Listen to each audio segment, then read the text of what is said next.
And good evening, folks. Welcome back to EMF Informer, the channel where we cover everything EMF.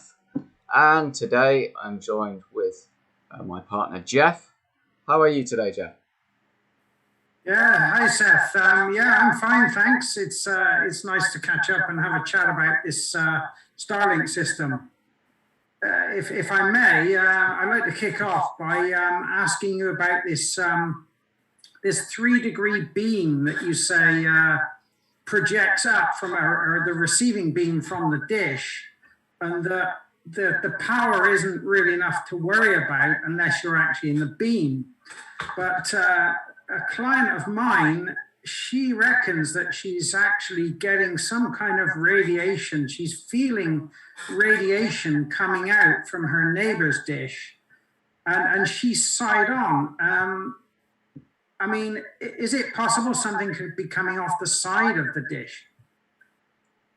Yeah, actually, I had considered this before. I've actually got a slide that I did previously. Let's just have a look. Yeah, these dishes, I mean, they're supposed to be mounted on people's roofs, actually. I mean, they're supposed to be away from people. They're generally supposed to point right up into the sky. But as you can see, it's a very narrow beam, but the dish actually has a motor in it. So it's actually able to kind of move backwards and forwards to track the satellite as it goes right across the sky. So the elevation changes.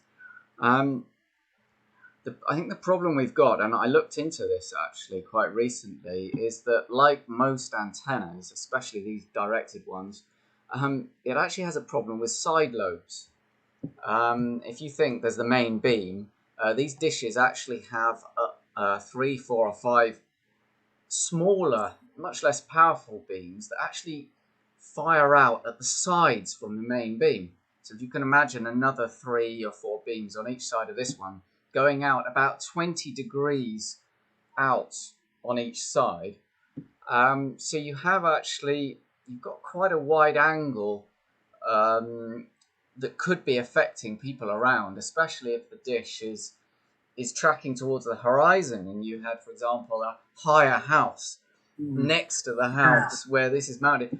You've also got reflections. You know quite a lot about this channel. What's your view? There could be reflections quite easily, couldn't there?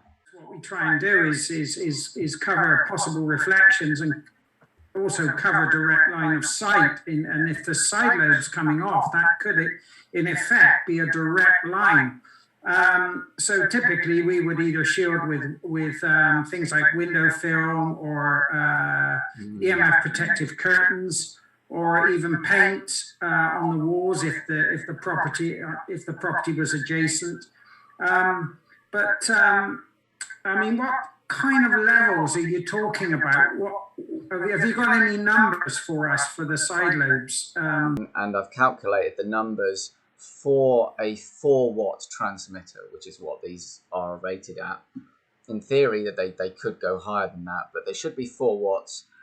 The actual main beam, I mean, if you were to actually point one of these, horizontal and stand in front of the main beam, from about 3 meters away, you would be actually getting a dosage into your body of something like 45,000 millivolts per meter, which is actually quite a lot. I mean, that's certainly way over most of the international safety standards in pretty much every country except for Britain and the USA, of course. So yeah, the side lobes, though, they're about 97% less powerful than the main beam. So if the main beam's 45,000, I mean, the side lobes, you're still looking at around about 1,400 millivolts per meter, perhaps even up to 6,000 if you're quite close, if you're standing quite close to the dish. So that is quite worrying, actually. I was quite surprised. What do you think on that? Well, I was actually surprised when my client mentioned this.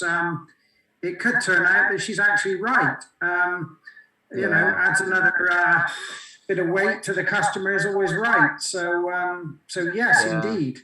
And I've actually, in fact, continuing on that, I actually had someone asking me about the other satellite providers. Because, I mean, obviously there's not only Elon Musk and Starlink who are providing broadband services from satellite to people out in the middle of nowhere who have no other way of connecting, getting internet. And I mean, companies like OneWeb, for example, Hughes Telecom, I think, or another one, they've been around for much longer. I mean, they've been providing a broadband for 10, 15 years. And they've also got dishes, but someone was asking me, well, what about their satellites, out there? Are they something to worry about? But I mean, it really comes down to they're also going to be incredibly tiny signals by the time they get to the Earth. And if you look at OneWeb, for example, their satellites are just so far away. I mean, we're talking something like 1,300 kilometers or something. So they're 2 or 3 times further out than these Starlink ones. So it really is going to be a tiny beam on them. Have you heard, though, Geoff, Amazon are planning on launching a constellation of their own satellites in the next few years? Have you heard that one?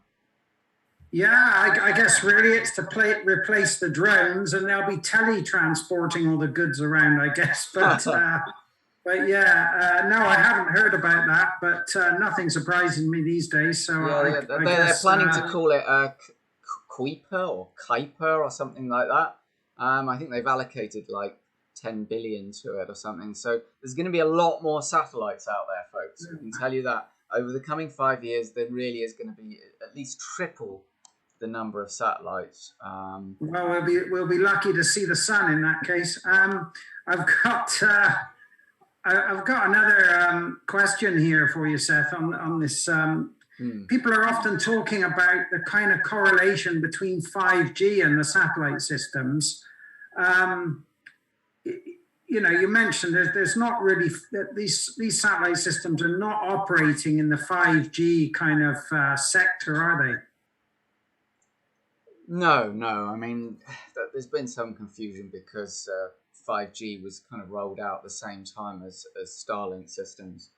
And obviously they both provide internet to the consumer with their portable device, laptop, phone, or whatever. The main difference being that 5G, as we usually think of it, it's provided by masts, antennas strapped to buildings, around us on the planet. And it only indirectly connects at all with Starlink satellites. They're providing the internet to people out in the middle of nowhere where there is no 5G masts and probably will never be. They're completely different frequencies, as you know, Geoff. I mean, what's the 5G frequencies for where you are in Sweden? Well, we don't have much 5G at the moment, but there's various ones. I think there's about 22 different frequencies, and I know they're using quite a low frequency or a low high frequency. 700 megahertz is the lowest, but then we've heard of the 26 gigahertz band as well. So I'm not really completely sure what's being used because you have to do a bit of digging to find out now, whichever country you're in. No, that's true. Yeah, I mean, we have 700 here as well, and 3 to 4 gigahertz in Britain. This is a long way, of course, from the 10.5 to 15 gigahertz frequency used by Starlink. So it really is a completely different ballpark. Not to mention the fact that the signals involved in this satellite system are tiny. I mean, we're talking less than a millivolt usually, whereas 5G, much stronger signals, but obviously very short range. Yeah, you mentioned about regions and things. Obviously, we're up here in Sweden, and I have heard that these satellites are not in the polar regions. Have you got any information, or is there any links to maps where people can actually see where these things are? Yeah, actually, I was telling you the other day, wasn't I, that there's a couple of very good websites actually have come up. Let me just share one for you here.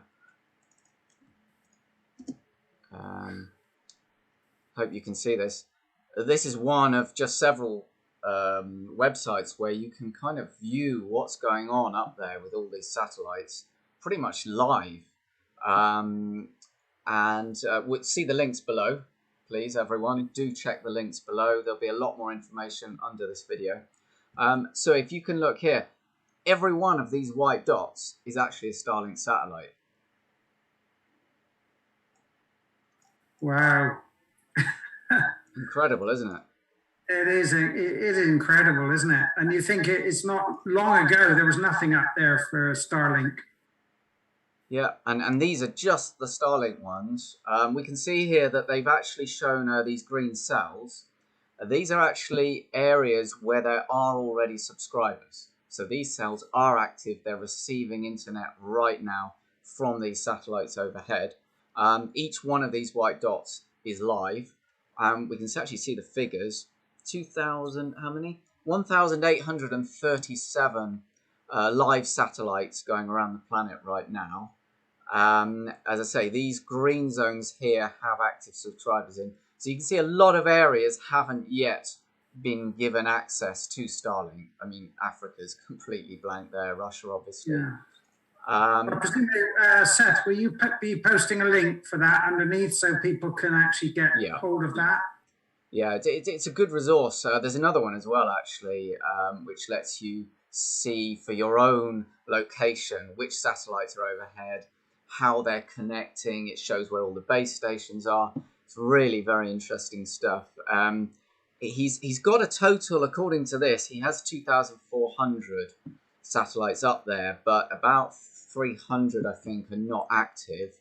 Or if we see these satellite trains here, can you see these trains of satellites? These are ones that have recently been launched and are kind of following an orbit that's gradually going to put them out into the places they need to go to fill the gaps and so on.